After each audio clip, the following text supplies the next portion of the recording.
हरे कृष्ण। कल संडे एकादशी है। आइए कथा हम आज ही सुन लेते हैं।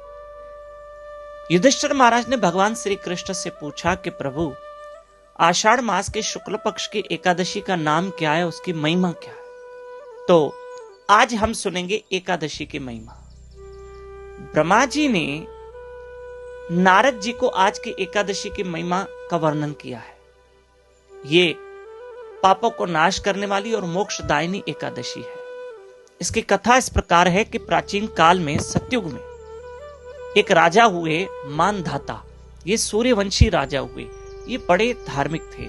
इनकी प्रजा में सुख, संपन्नता, सब कुछ, शांति, भक्ति, प्रेम सब था और सब खुश रहते थे। किसी वस्तु की कोई कमी नहीं थी। एक समय आया कि 3 वर्ष तक लगातार उस राजा मानधाता के राज्य में वर्षा नहीं हुई।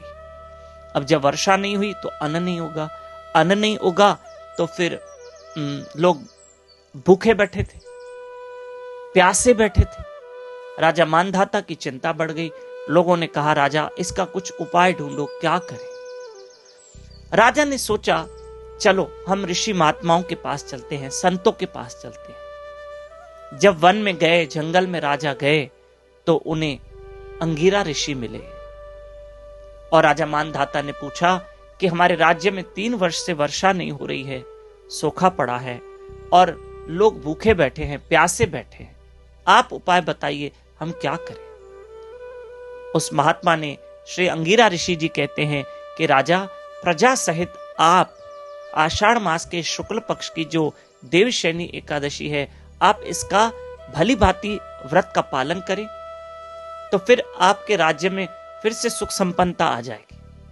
राजा ने बराबर प्रजा के साथ इस एकादशी का व्रत किया। जो कल है एकादशियां, वो व्रत का पालन किया और फिर से उस राज्य में हरियाली छा गई, वर्षा होने लगी। भविष्योत्तर पुराण में इस एकादशी की कथा की महिमा है।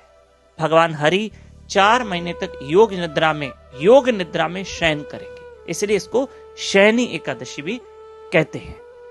तो कल एकादशी है। आप कल एकादशी का व्रत करने की चेष्टा करें और कल सुबह हमारे साथ ब्रह्म मुहूर्त में उठने की पूरी कोशिश करें। एकादशी के दिन सुबह उठने की कोशिश कीजिए। कल ब्रह्म मुहूर्त में सुबह 4:30 से 5:30 बजे जप करें, हरि कथा सुने, only on YouTube channel Damodar Das पे लाइव रहकर। हरि कृष्ण।